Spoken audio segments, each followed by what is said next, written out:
Welcome back to Keeping Austin Queered Season 2, you guys. I cannot believe it. This is episode 1 where we are connecting through colorful conversations. So I have a very, very special guest here today. He's an uncle. He's a brother. He's a husband. He's a loving father of 2 fur babies.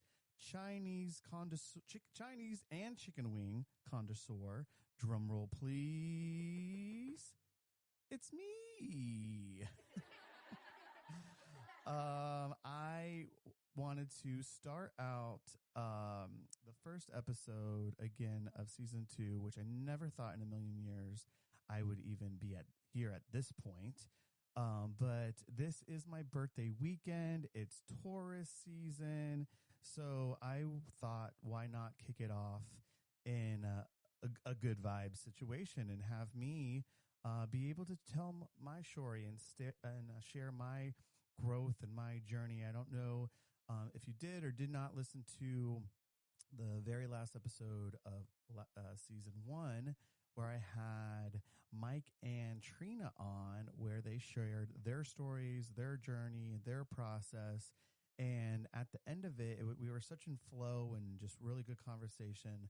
I didn't have a chance to share all the things that I've been experiencing and going through. And so they encouraged me to do this on my own because I didn't really think about doing it because I just didn't want to do this by myself and for all the other excuses or insecurities. But here we are. I'm making it happen. I'm breaking through the walls and I'm getting it done. So let's enjoy this episode together.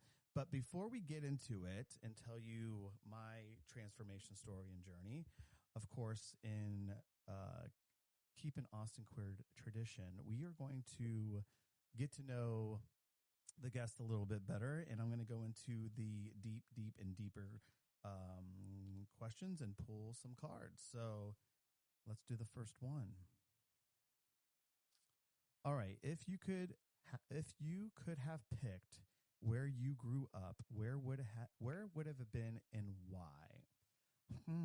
Okay, well, I would honestly say in part of this today's podcast episode, I would say in having all the wisdom and now at the age of 44 on Saturday, I would say I wouldn't change anything. Probably, any 10 years ago onward, I would have said, probably like Colorado, Aspen, California, somewhere beautiful, fun, and, I don't know, just like white picket fence upbringing. But now I am a lot more experienced and wiser. And now I know that where I came from and the journey that I was on previously all led me to this point of who I am and what I'm doing now. And so I wouldn't change that at all, because again, it's all of that makes you the person that you are today. So Ocala, Florida, I'm holding on to you strong, which is definitely a place that has grown a lot since then, and nothing to be embarrassed about. But we did not grow up with it was fun, loving environment, but we didn't have all the means to have all the things that most families had. And it was kind of a smaller town at that point. So, but moving on. Okay. So next question, what's one of your simple pleasures? First thing that comes to my mind is popcorn and gummy bears. I'm like a huge popcorn fan and love gummy bears. The gold pack, Haribo. Hopefully I'm saying that right. But yeah, simple gummy bears and popcorn. And all right, next question, a deep question. Do you get scared of flying and why? As far as okay, so I have definitely have a fear of heights. Like honestly, I'm a fear like crawling up a ladder or even stepping on a step stool. I am, not feeling it, and I'm shorter. I'm 5'8", so I feel like everything's taller than me in a sense, and so I'm definitely a fear of heights. Not bungee jumping, not jumping out of anything. I would never, ever, ever do that. I don't care, money, etc. Um, as far as like airplanes and stuff, of course, I can do that. Now, turbulence, of course, I'm gripping on, praying, closing my eyes, and doing all of those things. But hot air balloon, I would consider it. I don't know. It just depends on the situation. I have a lot of dreams about flying, and I love to fly, and I love like characters in Marvel or DC that fly. And I would feel like I'd be okay like flying in the sky, but not, it's situational. Anyways, I hope you enjoyed that. But let's get into in getting to know me a little bit better. But let's get into the topic. So the last episode on season one was all about transformation. And so I've been on the quite of a journey and more recently in these last few months on transitioning myself. And so I just kind of wanted to share a little bit about that and what I've experienced. So each transformation has a starting point. So the starting point for me, like who I was before, like, I said, who was I before? How did I act, talk, work for, hobbies, social life, etc.? What was my mindset like? So I would say, so I always worked. As soon as I could work, I worked because we needed to make money. And so it was a way for me to make money, um, do something productive, get out of the house and start earning my way so I could help support my family and support myself. So I did that as soon as I could. I was, I don't know, I wasn't anything different than any other regular boy, I would say. I played tennis. I got into wrestling. I wasn't huge in the sports, but I enjoyed it, and I was actually pretty decent in any sport that I played. Um, I was definitely out and social, and tons of different friends, tons of different friend groups, and I anything that was just out there and social, I was doing it. Um, I would say I was, fun, funny, social butterfly, and busy on the weekends, going to the movies, shopping. As I got older and, became 21, I was, having wine and happy hour and drinking. So a lot of my life, I would say it was three prongs. It was working and working hard for sure, getting the bonuses, getting the pay raises, getting the titles, climb, because I knew that I could rely on myself. I knew the output that I put out there, I was going to receive that in, you know, again, a promotion, a raise of some sort. And any job that I did have, I started at the bottom and I got to the top. And then, so I knew it was kind of like a good recipe that I followed to, go through life and keep climbing the ladder. So I did that.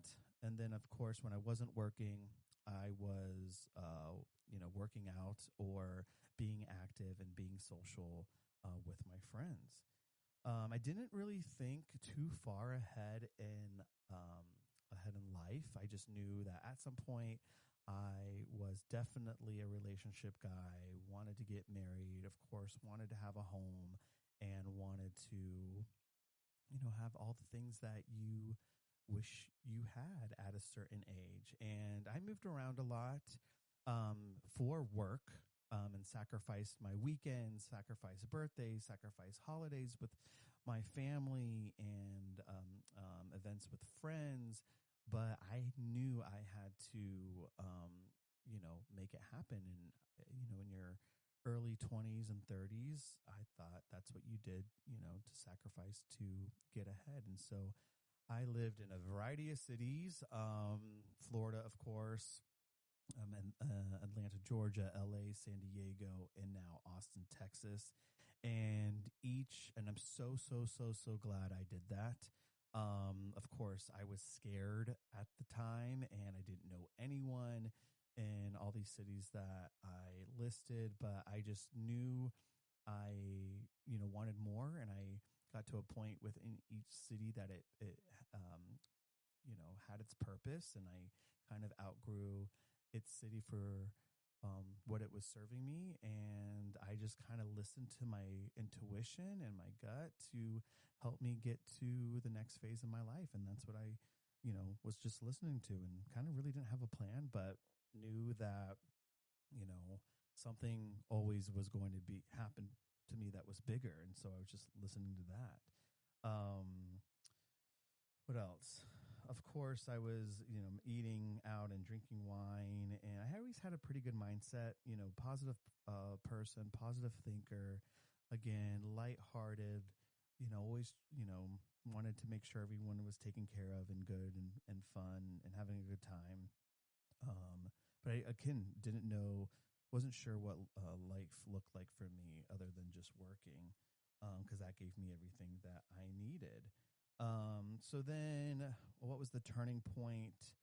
When did you realize I needed to a change, or was there a defining moment or incident or realization? What influenced me? I would say it was a combination of things, honestly. I would say very recently, towards the end of my years, where I realized I needed a little bit more of a transformation and change. I wouldn't say there was any like real defining moment, other than me and Jason were getting married. I had a responsibility to uphold, my other partner. I'm not just living for one anymore. I'm living for us.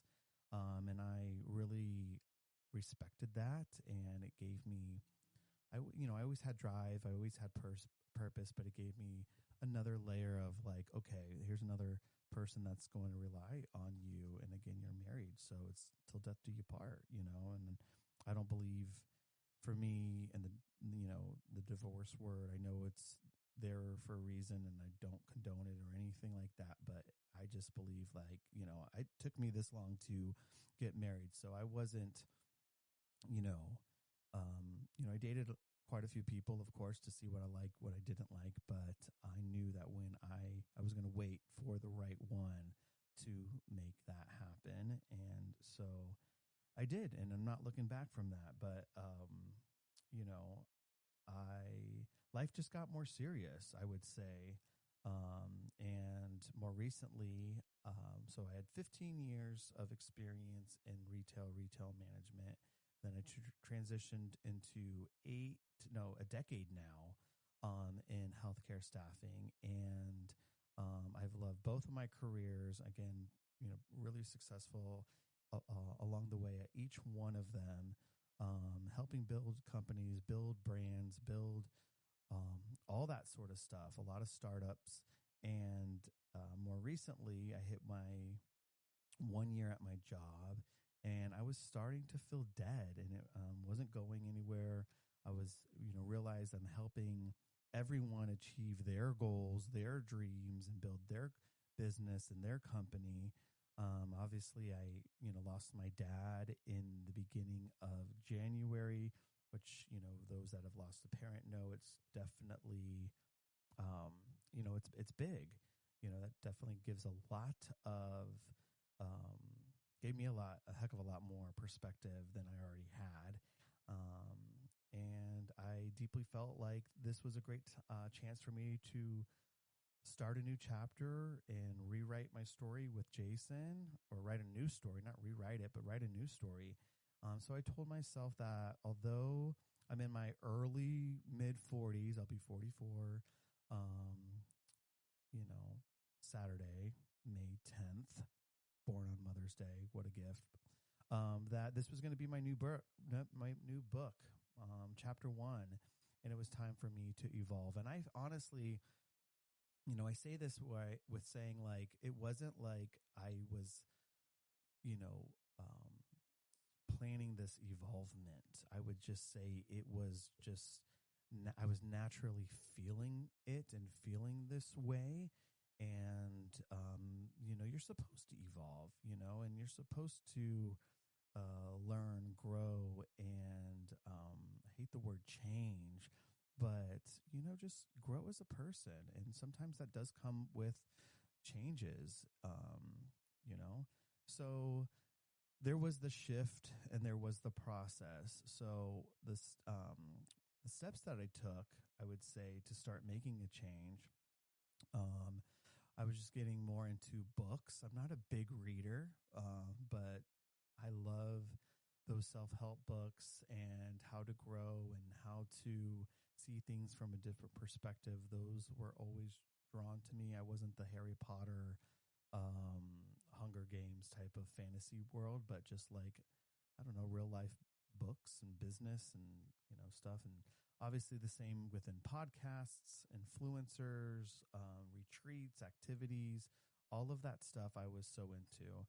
I love and follow certain channels on YouTube that were very motivational and inspirational and kind of help guide me on this, new evolving path. I would say I definitely got more involved into journaling each day and meditation, and just overall listening to my intuition more. I became more mindful and being present and more intentional. Jason quit drinking in the beginning of the year, and I quit drinking with him in February. He was January, I was February, and we have been going strong. And I'd say that was a pretty big turning point that I didn't expect from it. I mean, of course, I knew that obviously drinking isn't good for you overall. And I never had any terrible relationship with alcohol at all. I mean, if you've heard previous podcasts, my dad for a majority of my life was an alcoholic, and he was a heavy drinker. And so that definitely influenced me in a way to where how not to act, what not to do, and the person that I don't want to be like that. And so I never had a big pull towards it, but socially, I was drinking, again, happy hour, the friends, the dinners, the bottle of wines, and this, that, and the other. And so I never gave myself a break ever since, I would say, starting in junior year of high school. And so until, the only break I gave myself was like when I was sick. So like cold, flu, COVID. Other than that, again, I wasn't drinking primarily during the weeks, unless it was an event or an outing or something like that. A glass here, glass there, but nothing that was intense. But I never really gave myself a break. So I was like, you know what? I'm turning 44 this year, and I think it's time that I give myself a break. I was kind of seeing some things elevate on my blood work, and I said, you know what? I have the support system, which was the most important part with this. I don't think would be able ever to do it without Jason. So I'm super, super happy that he, for sure, was there for me. But I found once I kind of broke through the hard parts was, socially, or the cravings of that. Now it's been 4 months and I don't even think about it, and I don't even crave it. And it's just, I sleep better. I'm, all the benefits, breathe better. I'm less stiff, all the things that are definitely recognizable and memory and all that sort of stuff. And so I think that was a big part of it for me. I got more active, of course. I got back into tennis. I love tennis so much. And now toying and playing around with golf. I got rid of things that were kind of like toxic in my house, like plastics and things that, I always see that, food or, artificial things, and just ate better. And so that was, I feel like, a big process and a big shift for me. And, it's all about the 1%, and all those 1% throughout the day were just adding on, making me feel better, think better, and just stay in a positive, motivated place. And so I was like, this feels too good to go back. And again, there's no rules for us. I did have a drink during Valentine's Day, and then we were at a wedding, and I did that, and we had Jason hasn't, and I have, but he can as well. And so I think having that like flexibility in your mind definitely helped me. And then again, making it fun with mocktails and all that sort of stuff. So not to saying that if you are drinking to stop drinking, but I will say life drinking for so long, and then as I gotten into my early 30s, it has definitely made a big change on living life and how I perceive it. So I'd say, so what helped me get started and stay on track? I'd say a few friends that were on the same journey and already in that headspace were definitely big supporters and motivators for this. And then again, 1,000% Jason. I would say the hurdles and the hardest parts. I said, when you were doing it so long socially, it can be challenging. But once you get over that drinking hurdle, it's easy to maintain. But it's being creative with my time and friends outside of socially drinking. Finding different ways to hang out and connect, and doing that, and you're just more present, and you're having more real and honest questions, and I just value that so much more now. Do I ever feel like giving up? No. Once you get past again all of that and believe and trust in the process, you just literally fly. Mike said it best. He's like, I feel like a Ferrari, and it's crazy to say when you hear that, but it's true. You do feel that great, and it's just like, I don't want to go back to that. Just as you get older, those hangovers are harder, and you're saving so much money, honestly. What kept me going? I just felt great, like I mentioned before, the memory, brain. Did I lose anything along the way? Honestly, I feel like I lost my ego. It realigned some things. I clearly you'll lose some social friends socially, but I realized that they really weren't really for me there anyways. It's like, again, you go back to having those authentic conversations, and I want growth. I want to hear more about life than the same three subjects that we continuously talk about. And I kind of feel like hearing the small talk now, and I don't know, the small talk is just kind of like annoying to me at this point. I'm just like, there's so much more going on than just the standard topics that everyone continues to talk about. But again, I'm not better than anyone. I just say that, just being honest, like I love now the conversations that I'm having with Jason, and the people that I, truly are friends, and quality. I've always been quality over quantity, but now I'm just more honed in on, genuine, authentic conversations that are kind of in that same headspace. What I learned most about this process, that you can do it. Everything you want, I always say, everything you want on the other side is fear. And, a few things have happened to me recently that, I removed that fear. So as I mentioned earlier, is just, working a lot throughout my life, and helping build businesses, and helping other companies grow, and making them a shit ton of money, to be honest with you. And I realized I was hitting my head against the wall and hitting a ceiling when, you have these ideas, and you're pivoting, and you're, creating money and creating different revenue streams for them. But again, they hear you, but they're not hearing you, and you're kind of chained to their decision making. So, my most recently, I was with my company for a year, and I decided, you know what? After 1 week of my 1 year, hitting my 1 year anniversary, I decided, you know what? This is not it. This is not for me.